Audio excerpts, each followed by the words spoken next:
Hello food lovers, welcome to our channel. నేను మీ రాణి Erramsetti. Friends, ఈరోజు chicken కర్రీతో మీ ముందుకు వచ్చానండి. ఎప్పుడు చేసే ప్రాసెస్తో కాకుండా డిఫరెంట్గా అనిపిస్తుంది, అలాగే టేస్ట్ కూడా చాలా కమ్మగా అనిపిస్తుందండి. మీరు వీడియోని మధ్య మధ్యలో స్కిప్ చేయకుండా ఫస్ట్ నుంచి లాస్ట్ వరకు చూడండి. ప్రాసెస్ అంతా కూడా మీకు నచ్చుతుందండి. నేను చూపించబోయే విధంగా ఒకసారి మీరు కూడా కుక్ చేసి ఫ్యామిలీకి సర్వ్ చేయండి. ఆ టేస్ట్ అనేది ఇంట్లో అందరికీ నచ్చేలా ఉంటుందండి.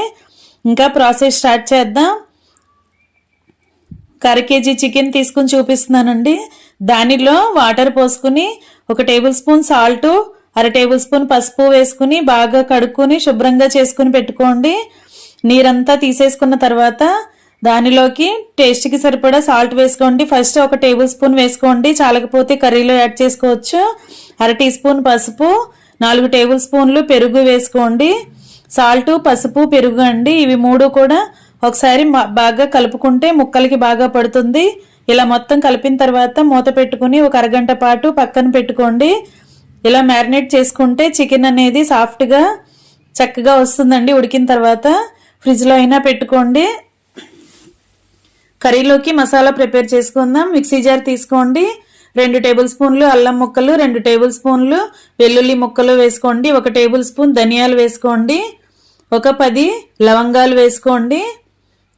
2-3 ముక్కలు దాల్చిన చెక్క ముక్కలు వేసుకోండి. 2 అంగుళాల ముక్కలు 2 వేసుకోండి. అలాగే 1/2 టేబుల్ స్పూన్ జీలకర్ర వేసుకోండి. 1/2 టేబుల్ స్పూన్ సోపు వేసుకోండి. సోంపుతో టేస్ట్ అనేది కర్రీకి చాలా బాగుంటుందండి. అంతేకాకుండా నేను చూపించబోయే నువ్వులు కూడా వేసుకోండి. ఖచ్చితంగా స్కిప్ చేయకుండా వేయండి. 2 టేబుల్ స్పూన్లు తెల్ల నువ్వులు, 2 టేబుల్ స్పూన్లు జీడిపప్పులు వేసుకోండి. జీడిపప్పులు 10-12 వేసుకోండి. ఇవన్నీ కూడా బాగా మెత్తగా గ్రైండ్ చేసుకుని తీసుకొద్దాం. ఫస్ట్ మెత్తగా గ్రైండ్ చేయండి. తర్వాత కొంచెం కొంచెంగా వాటర్ పోసుకుంటూ చికెన్ పేస్ట్ లాగా గ్రైండ్ చేసుకోండి. అదంతా కూడా ఒక బౌల్లోకి తీసి పెట్టుకోండి. ఆ స్మెల్ అనేది, ఆ అరోమా అనేది పోకుండా మూత పెట్టుకుని ఉంచుకోండి మసాలా గిన్నె మీద. ఇప్పుడు కర్రీ ప్రిపేర్ చేద్దాం. కుకింగ్ స్టార్ట్ చేద్దాం. స్టవ్ వెలిగించుకుని కర్రీకి సరిపడా పాత్ర పెట్టుకోండి. 4 గరిటెలు ఆయిల్ పోసుకోండి. ఆయిల్ బాగా కాగిన తర్వాత సన్నగా కట్ చేసుకున్న ఆనియన్స్ అండి, 2 పెద్ద పెద్ద ఆనియన్స్ని సన్నగా కట్ చేసుకుని ఆ ముక్కలన్నీ వేసుకోండి.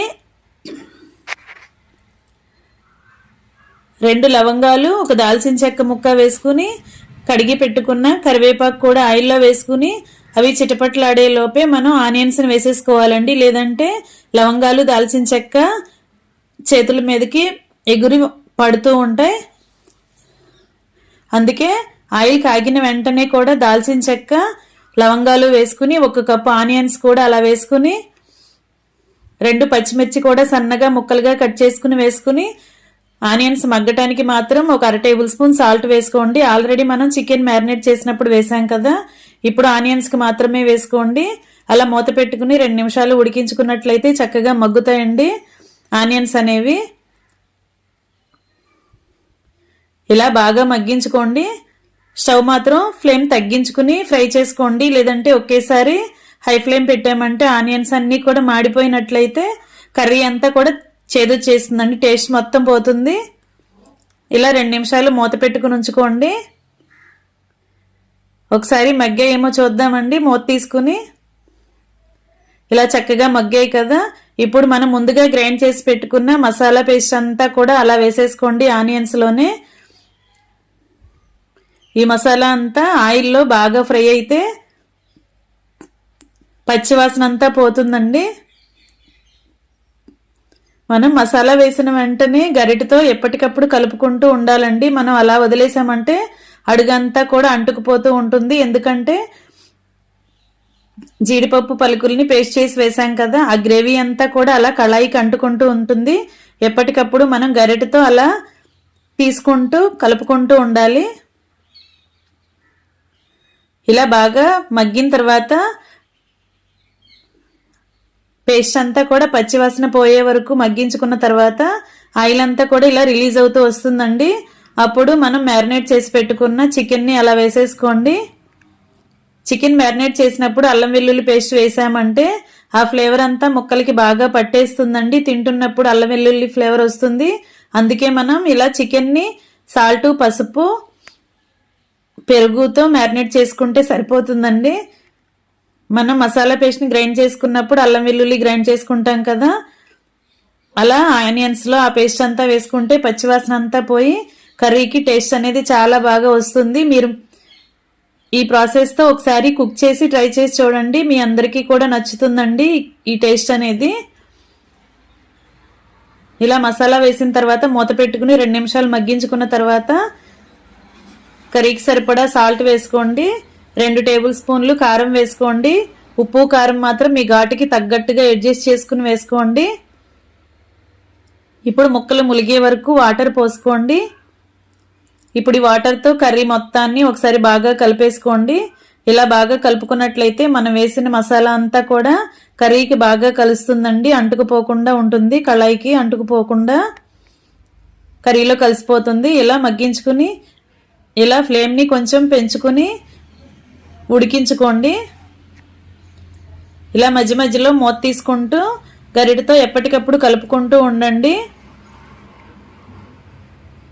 ఇప్పుడు కడిగి పెట్టుకున్న కొత్తిమీర అలాగే కడిగి పెట్టుకున్న పుదీనా కూడా అలా వేసేసుకోండి. కొత్తిమీర పుదీనా అనేది ఫ్లేవర్ చాలా బాగుంటుందండి కర్రీకి. 1 టీ స్పూన్ కసూరి మేతి వేసుకోండి. ఈ కసూరి మేతి కూడా కర్రీకి టేస్ట్ని ఇస్తుంది. ఫ్రెండ్స్, ఇలా నేను చూపించే విధంగా మసాలాను ప్రిపేర్ చేసి చూసారంటే టేస్ట్ చాలా చాలా బాగుంటుందండి. మీరు ఎప్పుడు వండే కర్రీలా కాకుండా డిఫరెంట్ టేస్ట్ అనిపిస్తుంది, మీ అందరికీ నచ్చుతుందండి.